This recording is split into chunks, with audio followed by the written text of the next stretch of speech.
Hi, and welcome to another edition of Coffee with Brendan. Today, we're going to revisit something that we talked about back in April of 2022, which is Series I bonds. So today is November 3rd, and the new I bond rate was declared a couple days ago.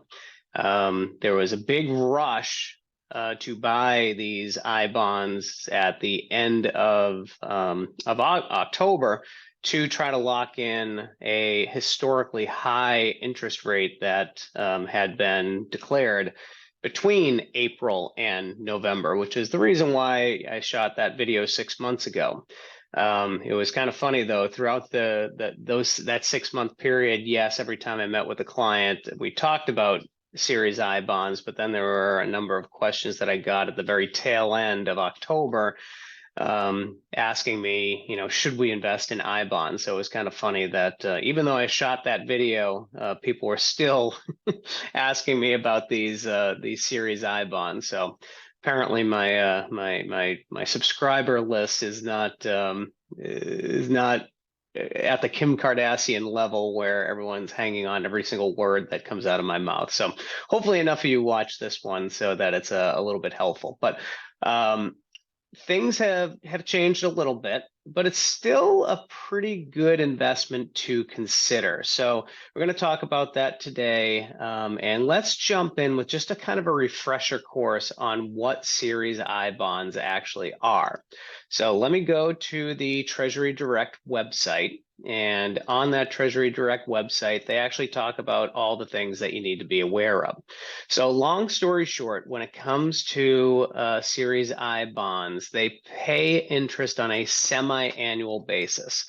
And that interest rate is comprised of two different interest rates. One is a fixed rate, which lasts for as long as you actually keep the bond. And the other is an inflation or interest rate that's pegged to the rate of inflation. That one changes every 6 months. And that was, again, one of the reasons why everyone was jumping on the train at the end of October. So with a Series I bond, you have to wait until you cash it in to actually get the interest. And technically, this is a 30-year note, but you can cash it out after 1 year. Now, if you cash it out somewhere between 1 year and 5 years, there is, I don't like to call it a penalty, but it's more of a fee that you have to give back 3 months worth of interest. So it says it right here.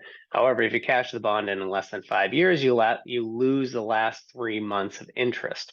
So a lot of people actually recommend that if you're going to hold on to one of these, you hold on to it for 15 months so that you get the full 12 months of interest. And then, the months 13 through 15, you have to give back if you cash it in within that 1 to 5 year period. And the other big thing with regards to these Series I bonds is that there's a maximum. You can only purchase up to $10,000 per calendar year, and in addition, reallocate $5,000 of your tax refund to them as well. So those are the ground rules of the Series I bonds. So let's take a look at how things have changed since we last spoke. So I'm going to open my screen up, and yes, it'll probably get a little bit small, but we'll talk about what actually has changed since November 1st when they declared the new rate. So now I'm showing you my full screen here. And what you see here is that it used to be 9.62% for savings bonds that were issued May 1st to October 31st. Now it's a mere 6.89 for savings bonds between November and April of next year. So yes, it's a little bit of a downer that the rate has come down so significantly. The good news associated with that, just from a macroeconomic standpoint, is that there's a reason why it's come down, and the reason is that the government is sensing that inflation is starting to come down, and so therefore the part of the combined rate that again is a combination of a fixed rate and an inflation rate. The inflation rate part of things has come down pretty significantly since April of 2022, and that's why we see such a big difference between the 9.62 and the now 6.89.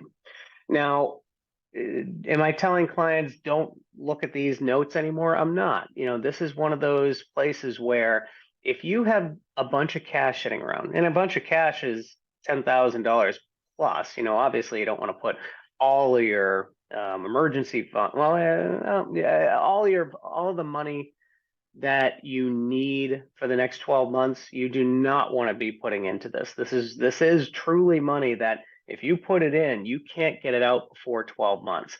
So only put money in that you can bear to be away from for 12 months. But a lot of people have, $50,000 to $100,000 in their checking account making 0.1%. Well, you're not going to need $50,000 to $100,000 for most people. Most people don't need $50,000 to $100,000 sitting in a checking account. And so as a result, if you carve off $10,000 per person, remind you. So if you're a husband and wife, you can actually open an account for the husband, $10,000, wife, $10,000 for a combined of $20,000. That's pretty. You can get 6.89% on that money that's making, again, less than 1% at the bank. So right then and there, that's a pretty significant bump. When it comes to the rate, once again, this is something that not enough people fully appreciate. They feel like 6.89, that's the rate. Well, no, technically that's a combined rate. It's actually a combination of the inflation rate, which changes every 6 months, and the fixed rate, which lasts the entire time that you have the bond. So technically, you could be getting bonds today that have a fixed rate that is that's going to last for the 30 years that you could hold on to this, but then the inflation adjustment changes. So how does this actually work in real life, and more specifically with this specific brand or this specific tranche of notes? Well, it's right here. So right now, the fixed rate is 0.4%.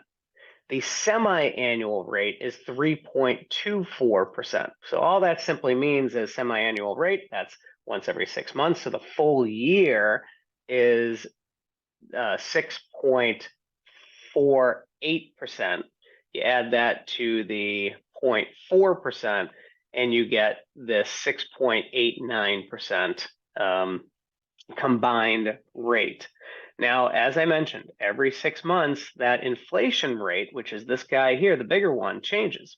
Now, again, if we compare the 9.62, you could actually make the argument that these bonds are actually a little better, just simply because the fixed rate, which never changes, actually went from zero. This is what the prior year was. So this was the May 22 to October 20, the October 22. You had a fixed rate of 0, but a very high inflation rate. Now we have a fixed rate of 0.4 and a much lower inflation rate. Now, truth be told, the Fed is working aggressively to actually reduce this rate. So, these I bonds might not be as attractive 1 year from now, which is, a little bit of a reason why, yeah, the 0.4 is a nice rate that you're going to have for as long as you keep these, but this rate will probably come down if the Fed has its way and successfully reduces inflation.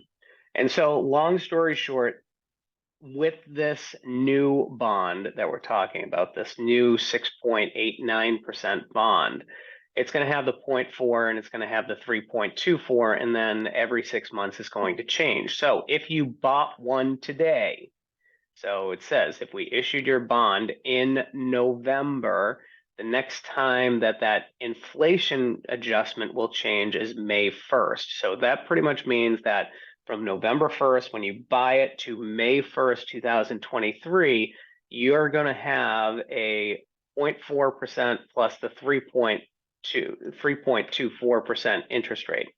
And if you keep it from May to November of 2023, you'll still have the 0.4, but this 3.24 will change. And again, if the Fed has its way, that's actually going to come down. So that's a quick little refresher course on what's going on with these I bonds. Yes, it's come down. There are good reasons for that, or reasons to celebrate. But with that said, it is a little bit of a downer because we had such historically high rates at that 9.6%, and now it has come down. But remember, today's bonds actually have that fixed component to it, whereas the older bonds that you could have purchased before October 31st don't. So there's your little primer on what's going on in the world of Series I bonds. Still not a terrible thing to consider for your investment portfolio, especially for your more conservative money. Hope this was helpful and explained a few things about the magical, mystical world of Series I bonds. And I look forward to the next time we get together. Take care.